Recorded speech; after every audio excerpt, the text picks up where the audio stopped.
नमस्कार दोस्तों, आज की कहानी एक पारिवारिक कहानी है।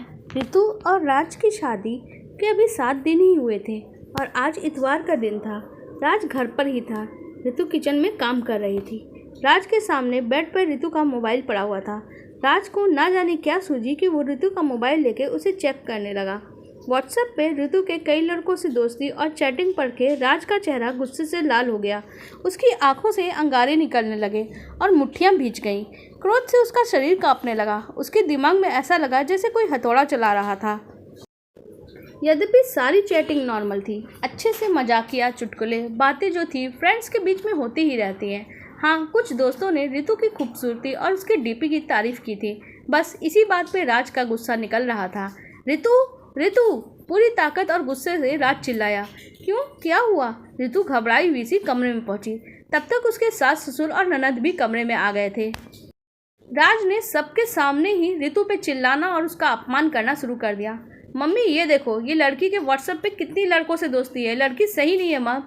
सासू माँ, ससुर और ननद भी जलती हुई नेकों से रितु को देखना शुरू कर दिए। रितु को अपनी गलती ही समझ में नहीं आ रही थी। वो बिल्कुल हैरान सी खड़ी थी। जो रात दिन प्यार का दम भरते रहता था, वो आज इस तरह का व्यवहार कर रहा था।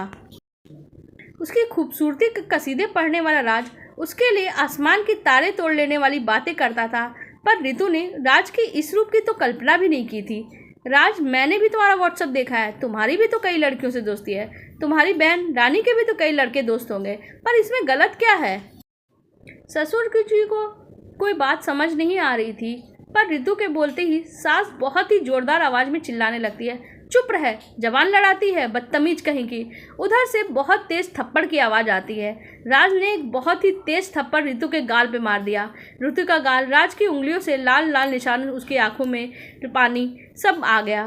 धीरे ही उसने अपने आप को संभालने की कोशिश की, लेकिन अगले ही क्षण बहुत तेज एक थप्पड़ की आवाज गूंजी। तमीज गई तेल लेने। कमरे में और तेज थप्पड़ की आवाज़ तेजी से सुनाई पड़ी सबको। रितु ने बहुत तेज थप्पड़ एक राज के गाल पे लगा दिया और ऐसा थप्पड़ कि राज को चांद तारे उपग्रह सब कुछ नजर आ गया। मुझे कोई ऐसी वैसी कमज़ोर लड़की मत समझना। पढ़ी लिखी हूँ और अपने हक और अधिकार को जानने वाली हूँ। आर्मी के मेजर की बेटी हूँ और मेरे माँ बाप ने मुझे बहुत अच्छे संस्कार दिए हैं। किसी भी हाल में अपना चरित्र उज्जवल रखना, पर गलत बर्दाश्त मत करना। बस यही 2 बातें मेरे पापा ने मुझे बचपन से सिखाई है। पति तब तक परमेश्वर होता है जब तक वो पत्नी को देवी मानता है। जो पति पत्नी का सम्मान नहीं कर सकता, पति भी कहलाने लायक नहीं। राज, इस अनएक्सपेक्टेड व्यवहार से रितु बिल्कुल भौचक हो गई थी। हालांकि उसने जो कुछ भी किया वो सही नहीं कहा जा सकता, पर इतना सब कुछ अनएक्सपेक्टेड हुआ था कि जिस तरह से उसके चैट को देख कर राज खुद पर ही कंट्रोल नहीं रख पाया और अपने पति होने के हक और मर्द होने के दम ने उसने चाटा लगा दिया था रितु को। और शादी की मेहंदी छूटने से पहले ही राज के इस बर्ताव से रितु बिल्कुल ही भौचक हो गई थी। लेकिन जूडो कराटे में एक्सपर्ट रितु का हाथ अपने पति पर उठ गया।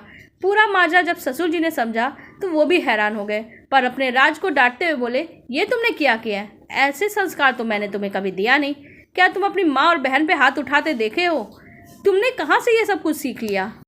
तुम पढ़ लिख कर भी गंवार रह गए। अरे, जो आदमी पत्नी की इज्जत नहीं कर सकता वो किसी और औरत की क्या ही इज्जत करेगा? और तुम्हारे अलावा तो यहाँ कोई नहीं था। तुम इसकी इज्जत नहीं करते और उसके किसके भरोसे वो यहाँ आई है? कान खोलकर सुन लो, मेरे जीते जी इस घर में ये सब कुछ नहीं होगा। मेरे मरने के बाद जो जी आए मैं आए कर लेना। हाँ, और अभी माफ़ी मांगो अपनी वाइफ से। एक तरीके से ससुर जी ने बहू का फेवर कर दिया। राज अपने गाल सहला रहा था और सास ननद के तो चेहरे की हवाइयाँ उड़ गई थी। नई बहू के ऐसे व्यवहार की उन्होंने भी उम्मीद नहीं करी थी।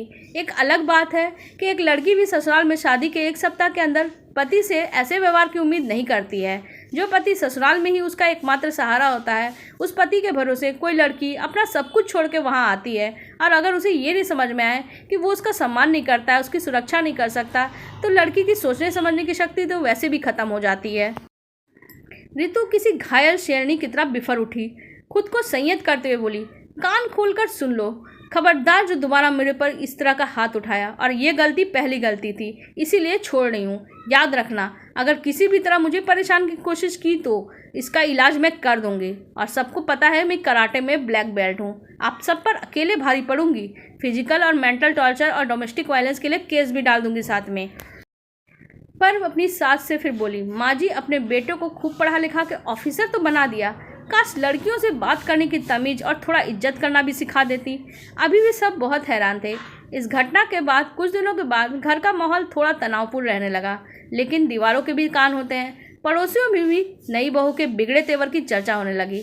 पड़ोसियों की खुसर फुसर में हवा में घी का काम किया। एक दिन पहले तक आदर्श बहू अब सबकी नज़रों में बुरी बहू बन गई थी। इस घटना के कुछ दिनों बाद राज किसी काम के सिलसिले में 2 दिन के लिए दूसरे शहर चला गया था। पिताजी भी गांव के किसी रिश्तेदार की बीमारी की खबर सुनकर गांव चले गए थे। घर में सिर्फ राज की माँ, बहन रानी और रितु ही थी।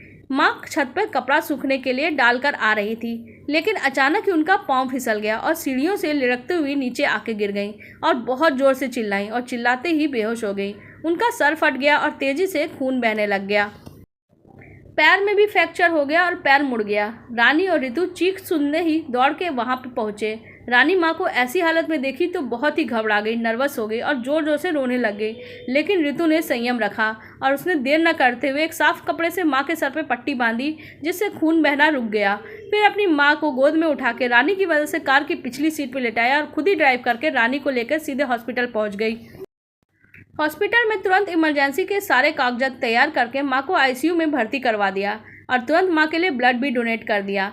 चोटें काफ़ी गंभीर थी। रितु अकेले बहू की तरह नहीं बल्कि बेटे की तरह खाना पीना सोना जागना सब भूल के सिर्फ यही काम कर रही थी। रानी को माँ के पास बिठा के कभी डॉक्टर से बात करती, कभी दवाइयाँ लाती, कभी रिपोर्ट पढ़ती।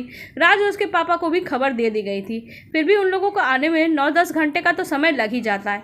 इन 9 घंटों में ऐसा लग रहा था जैसे रितु खुद यमराज से टक्कर लेने को तैयार थी। सुबह हॉस्पिटल में जब माँ की आंखें खुलती है तो उन्होंने देखा उनके पैर में प्लास्टर चढ़ा हुआ है, सर पे पट्टी बंधी है और सामने राज रितु को गले लगा के खड़ा है। रानी और उसके पापा की आंखों में भी आंसू हैं। उधर डॉक्टर बोल रहे थे, थैंक्स मेरा नहीं बल्कि इनका कीजिए, जिन्होंने टाइम के रहते हुए इन्हें हॉस्पिटल लेकर आई, वरना हमारे हाथ में तो कुछ भी संभव नहीं था। चोट बहुत तेज लगी थी और देर हो जाती तो कुछ भी हो जाता। कल तक जिन आंखों में रितु के लिए नफरत थी, आज सभी की आंखों में कृतज्ञता के भाव थे और सबकी आंखों से आंसू निकल रहे थे।